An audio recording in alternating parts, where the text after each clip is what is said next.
Sai Chand Amar high, Sai Chand Amar high.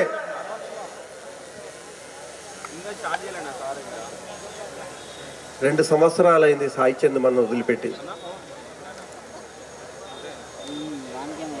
ఇప్పుడే సాయి చంద్ ఆశయాలను ముందలు తీసుకోవాలని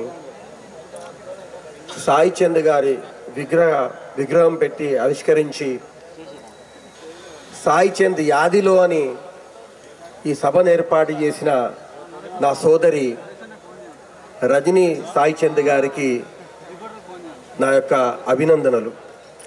అలాగే ఈ మీటింగ్కు ముఖ్య అతిథిగా వచ్చేసినటువంటి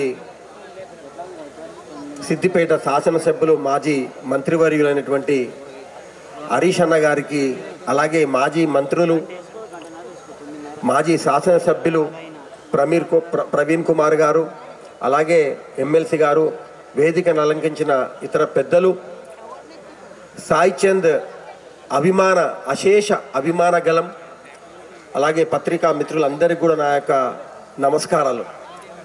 ఎప్పుడు కూడా మా మీటింగుల్లో సాయి చంద్ మాట్లాడుతుండే అన్నట్లు సాయి చంద్ లేకుండా సాయి చంద్ మీటింగ్లో అలా నేను మాట్లాడుతానేది నేను ఎప్పుడు కలలు కూడా అనుకోలే. నాది ఉద్యమ ప్రస్థానం కాదు.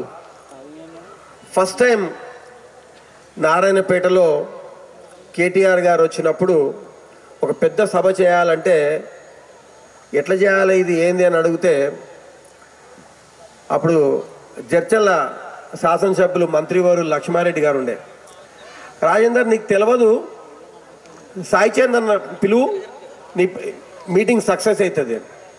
నేను ఫోన్ చేసిన, నాకు పరిచయం లేడు, అన్నా ఇట్లా ఉంది మీటింగు, అన్నా ఏడా టీఆర్ఎస్ సభ అయినా అది నా సభనే, ఇక నాకు ఇడిచిపెట్టు అన్నాడు.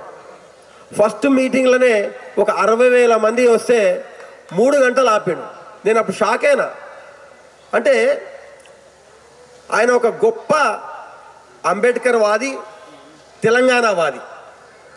ఆ తెలంగాణ వాదాన్ని ఆయన పాటతోన ప్రజల్లోకి తీసుకుపోయింది. ఆ రోజు నాకు అర్థమైంది, ఇందుకే గాయకులకు ఇంత ప్రాముఖ్యత ఉంది ఈ తెలంగాణ ఉద్యమంలో అని నాకు ఆ రోజు నేను తెలుసుకున్నా.